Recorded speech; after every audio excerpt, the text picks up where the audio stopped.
5 লাখ টাকা দিয়ে গরু কুরবানি দিতে পারে ধনী মানুষ, সে যাইয়া প্যারালাইসিসের রুগী একটা কিনে নিয়ে আসে 35,000 টাকা দিয়ে, ব্যাডে হইয়া থরথরায় কাঁপতিছে, আর ছাড়া কিচ্ছু নেই। আগের দিন খুঁটির সাথে বাঁধিয়ে থুইছে, থরথরায় কাঁপতিছে, নাল আসছে। যাইয়ে হুজুরে কয়, হুজুর আগের দিন কুরবানি দিলে হয়নি কে, তো কালকে পর্যন্ত টেকবে না নেয়। আল্লাহ কয়, শয়তান, 5 লাখ টাকা দিয়ে বড় আইডিয়া কুরবানি দিতে হবে, তুই প্যারালাইসিসের রুগী কিনছিস কে? মরবে রায়তী, কালকে আর একটা কিনবি। এই সমস্ত কৃপণতা বাদ দেন। এদেশের বহু মানুষের উপরে হজ ফরজ হয়েছে, করেন নাই, বসে রয়েছেন। জাকাত ফরজ হয়েছে, দেন নাই। আর গরু একটা কুরবানি যদি করিও থাকেন, মোটা মোটা ভালো ভালো জায়গা থেকে গোশত জিন্দা কবরের মধ্যে নিয়ে বসছে। জিন্দা কবর ছিলেন ডিপ ফ্রিজ, বাড়ি বড় ডিপ ফ্রিজ বানায়, তার মধ্যে লোড দিছে, কয়খানে আড়গোড় নিয়ে আড়ি তৈরি নিয়ে বসে, গরিব গুরব আসলে তার থেকে আড় ছাড়িয়ে দিছে, পলিথিন কালেকশন বেড়েছে, আড়ে কেয়ার কেরায় ভেড়িয়ে ফেলে দিয়েছে সব। যেটুকু আর এক জায়গাতে কালেকশন হয়েছে তাও বালির নদী ডালি ফুরিয়ে গেছে। ও গালাগালি হতেছে, আল্লাহ কোন শয়তান রে তুমি কুরবানির টাহা দেছ, তুমি তো টাহা দিতে জায়গা পাও না।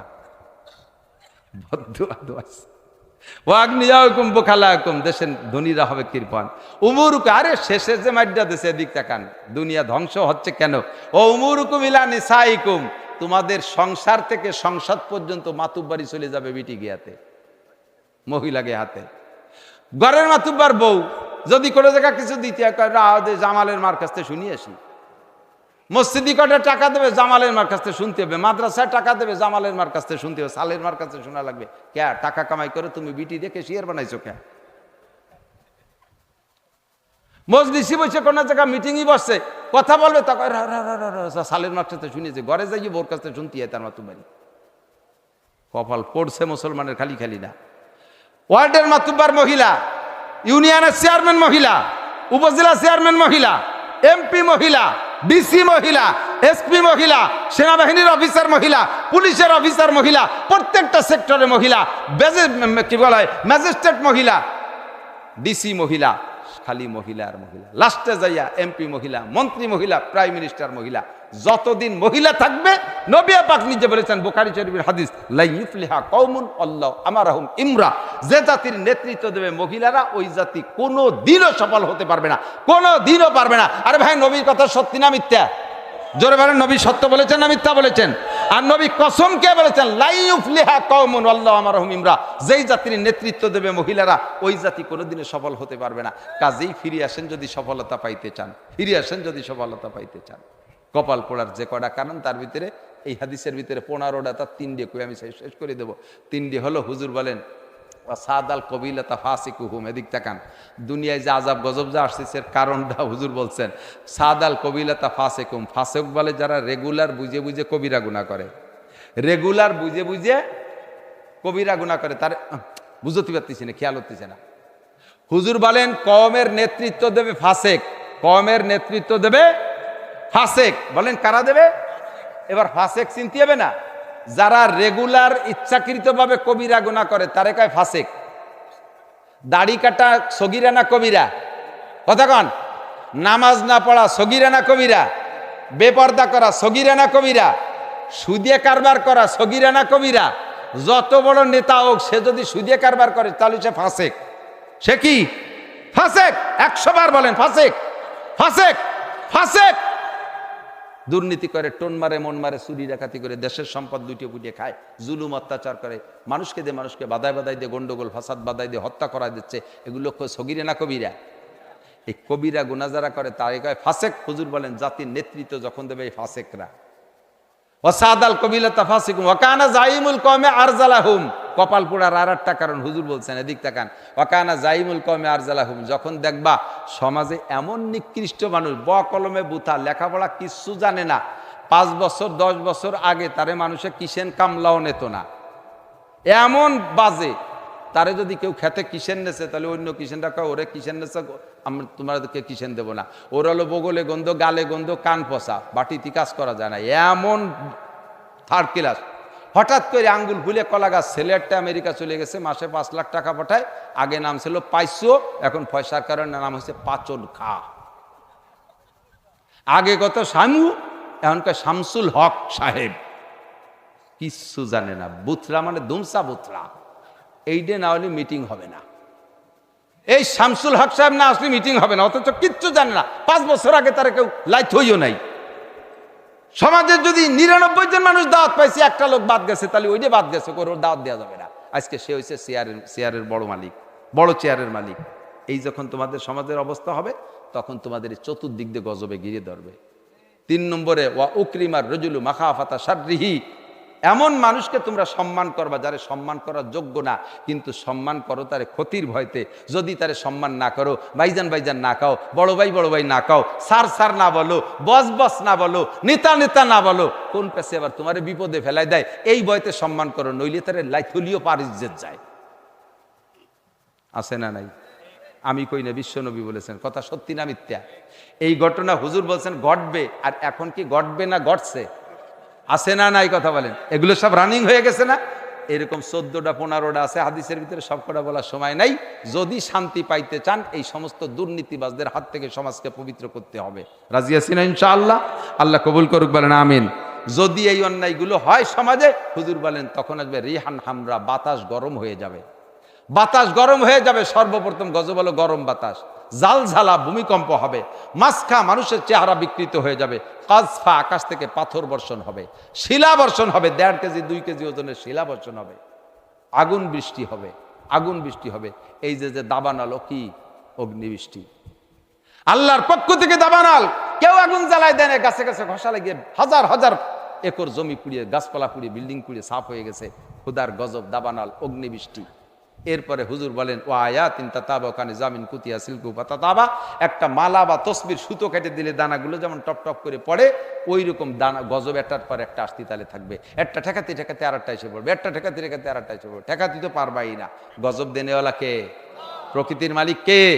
এর থেকে বাঁচতে হলে আমাদের নৈতিক অবস্থা পরিবর্তন করতে হবে। রাজি আছি না ইনশাআল্লাহ? কমপক্ষে যে কটা কথা বলছে, এই কটা কথার ভিতরে আমার যে দোষগুলো আছে, ওর থেকে ফিরে আসা যাবে? প্রত্যেকে নিজেরে ফিরেন, নিজেরে ফিরেন, নিজেরে ফিরেন। পয়সা খাইয়া অপাত্রে ভোট দেব না। পয়সা খাইয়া অপাত্রে ভোট দিলে ওই অপাত্র যত গুনাহ করবে, আপনি কাবাঘরের মধ্যে বসে থাকবেন, আপনার আমল নামায় গুনাহ ফেলাক্সি লোড হতে থাকবে, ওখানে বিকাশে চলে যাবে। রকেট নাম দেশে টাকা পাঠানোর আর এক নাম কি? রকেটের গতিতে চলে যাবে। তুমি কাবার মধ্যে বসে থাকবে, আল্লাহ বিল্লি করবা, এই জায়গায় আকাম এক দামলারে ভোট দিয়ে থুয়ে গেছো, ও দামলা আকাম করতে তাহলে আছে, তুই জায়গায় বসে তুমি মরছো, কবরেও জাতি থাকবে। সৎকায় জারিয়া। আল্লাহ হেফাজত করুক, বলেন আমিন। তাহলে এবার সিদ্ধান্ত বুঝে শুনে নেবেন। রাজি আছেন না ইনশাআল্লাহ? আমি কোনো হুজুরকে দলে ভোট চাইছি? যদি আমার এই কোরআনের সংবিধান আমলিগ আলারা নিয়ে আসে, তাহলে আমলিগরে ভোট দেবেন। যদি বিএনপি আলা নিয়ে আসে, তারে দেবেন। যদি জাতীয় পার্টি কোরআনের সংবিধান নিয়ে আসে, তাহলে তারে ভোট দেবেন। তবে ধোঁকা দেবে তারে তো চিনি। গোমটামুড়ি দেশে ভোট চাইয়ে পরে যা তাই, তা তোমরা দেখতে দেখতে বাদ নাই, আমরা চিনিয়ে ফেলাইছি। কাজেই সহি মানুষ যেগুলো, এর ভিতর থেকে যদি কেউ প্রার্থী পান, ভোট দেবেন, নইলে দিয়েন না, দরকার। আল্লাহ হেফাজত করুক। 3 নম্বর কথা হলো, এই যে কথাগুলো শুনলে, একটা প্রতিষ্ঠানের অভিলগ্নে, মাদ্রাসা আছে, একটা হেফজখানা, 45 বছর মাহফিলের বয়স। আমার মাদ্রাসার বয়স হলো 36-37 বছর। তার ভিতরে শুরু দিয়ে 20 বছর চলে গেছে, 20 বছর চলে গেছে। একটা মক্তব, ছোট্ট একটা ঘর ছিল। আল্লাহর রহমতে 13 সালের পরে থেকে, এখন যারা গেছেন তারা দেখেছেন, 13 সালের থেকে এই 12 বছরের ভিতরে আলহামদুলিল্লাহ আমি দাওরায়ে হাদিস পর্যন্ত 2-3 একর জায়গার উপরে, চতুর্দিক দিয়ে মাদ্রাসা, মাঝখানে বিশাল বড় মাঠ, অনেক সুন্দর আলহামদুলিল্লাহ। 400 ছাত্র, 26 জন শিক্ষক স্টাফ, তাদের বেতন করি, তাদের খাওয়া দাওয়া, 150-200 ছেলে বোর্ডিংই খায়, চলতেছে অনেক সুন্দর। আপনাদেরটার বয়স 45 বছর। কমপক্ষে 3 তলা একটা দালান হওয়া দরকার ছিল, অনেক বড় হওয়া দরকার ছিল, পিছিয়ে পড়ে রলো কেন? তারপরেও যতটুকু হয়েছে অনেক সুন্দর সুন্দর একটা বিল্ডিং করছেন, আর একটা বিল্ডিংয়ের কাজ চলতেছে। আমি আপনি যতদিন পর্যন্ত বেঁচে আছি, একটু খেয়াল করেন, আমার দিক খেয়াল করেন, কেউ নড়বেন না। যারা চাকরি করেন, সরকারি চাকরি করেন, বেতন পান 30,000 টাকা, ছেলে মেয়ে নিয়ে 30,000 টাকায় মাসের সংসার চলে যাচ্ছে। 1 টাকাও ডানি বাই নাই, দিনাও নাই, আবার জমাও নাই। তারপরও চাকরি করতেছেন কেন? যে রিটায়ার্ডের সময় আমি একবারে 50 লাখ টাকা পাবো, এই টাকা দিয়ে শেষকালে কিছু করব। যারা বুদ্ধিমান জ্ঞানী তারা কি করে? এই টাকা দিয়ে 50 লাখ টাকা দিয়ে যদি খালি জমি কেনে, তাতে মেলা জমি হয় না। 25 লাখ টাকা দিয়ে শহরতলিতে সামান্য একটু জমি কিনছে 3 শতাংশ, আর 25 লাখ টাকা দিয়ে ওই জায়গায় একটা বিল্ডিং করে, বা একটা টিন শেড ঘর করা যেতে পারে। 25 লাখ টাকায় ভালো বিল্ডিং হবে না, টিন শেড একটা ঘর করেন, 3টে ইউনিট, কমপক্ষে 3টে ফ্যামিলিতে ভাড়া দেওয়া যায়। মাসে 3 ফ্যামিলি থেকে 3-10-কে 30,000 টাকা আসবে। রিটায়ার্ডের পরে আপনি এই টাকা দিয়ে জীবন চলতে পারবেন, ছেলে মেয়ের মুখাপেক্ষি হওয়া লাগবে না। এইটা লোকজন জ্ঞানী মানুষ। আর অনেকে আছে আইসেই 50 লাখ টাকা দিয়ে গেরেরটা করছে, হঠাৎ করে গেরের মাছ কাটা সব মরে গেছে, পরে ভ্যান চালায় বেড়ায়। একে বুদ্ধি শুদ্ধি নেই। এইভাবে কাজ করবেন। এদিক তাকান। তা আমরাও এরকমই যতদিন বেঁচে আছি নামাজ কালাম রোজা যা করতেছি ইবাদত বন্দেগী, এর বিনিময়ে আল্লাহ তাআলা আমাদেরকে খাওয়ায় পড়ায় বাঁচায় রাখতেছে। এর বিনিময়ে আমরা মুসলমানরা তাই মনে করি। মরার পরে অনাদি অনন্তকাল আখেরাতে থাকতে হবে। এখন আমার ওই সময় সে রিটায়ার্ডের সময় আমি চলবো কি দিয়ে? এর জন্য একটা আয়ের সোর্স খুলে রেখে যাওয়া দরকার না? হুজুর কয় 3 ইউনিটের একটা বিল্ডিং তুমি খুলতে পারো। 1 নম্বরে সদকায়ে জারিয়া, 2 নম্বরে ওয়ালাদিন সালিহিন ইয়াদউলা, 3 নম্বরে ইলমিন ইনতাফাউ বিহি। 3 ইউনিটের একটা বিল্ডিং, 1 নম্বরে সদকায়ে জারিয়ার একটা কাজ করে যাও। 2 নম্বরে নেক সন্তান দ্বীনি ইলম শিখাই রেখে যাও, 2 একটা সন্তানরে যারা রব্বির হামহুমা পড়বে। বিড়ি খাবে ফাঁসে দাঁড়ায় এরম সন্তান না, যারা দাঁড়ায় দাঁড়ায় রব্বির হামহুমা। 3 নম্বরে কিছু ধর্মীয় কাজ তুমি করে যাও, সদকায়ে জারিয়া, দ্বীনি ইলম আর নেক সন্তান। এই 3টে কাজ যদি তুমি করে যেতে পারো তাহলে 3 ইউনিট থেকে নেকি আসতে থাকবে। আপনাদের এখানে এই মাদ্রাসার যে ঘরের একটা ছাদের পিলার উঠে গেছে, ছাদ করবে, আপনারাই দেবেন। আপনাদেরটা আপনাদের অনেক বড় না, ছোট্ট দেখলাম, বেশি বড় না। আমার মাদ্রাসার মসজিদ 90 ফিট লম্বা, তার পিছনে মানে বাড়াইছি, এটুকরে ছাদ দেবো, কিছু কিছু গোছাইছি, পুরো পাইরে উঠতেছি না।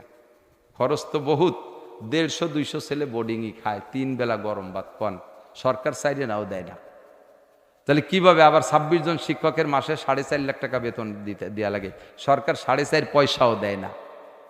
এত বড় বিপদ আপদের ভিতরে কিভাবে চালায় রাখবো? অপেক্ষা করতেছি, ইনশাল্লাহ সাথ দেবো। আপনাদের এটা অত বড় না, সামান্য ছোট, মনে হয় 2 টন রডে হয়ে যাবে। 2 টন রড অলিপারা সাদ হয়ে যাবে। হয়তো 100 বস্তা সিমেন্ট লাগবে, বেশি লাগবে না। আর 300, 400, 500 ফিট খোয়া লাগবে, 500 ফিট খোয়া লাগবে, সর্বোচ্চ 500 ফিটও লাগবে না, 350, 400 ফিট খোয়া লাগবে। তো কোন এক আল্লাহর বান্দা কি মহব্বতের সাথে আছেন? এর ভিতরে আছেন আলাইসা মিনকুম রজুলুর রশিদ। আল্লাহর কোরআনের ঘর আপনার সদকায়ে জারিয়া হিসেবে থাকবে কিয়ামত পর্যন্ত। এখানে যত কোরআন তেলাওয়াত হবে আপনার আমলনামায়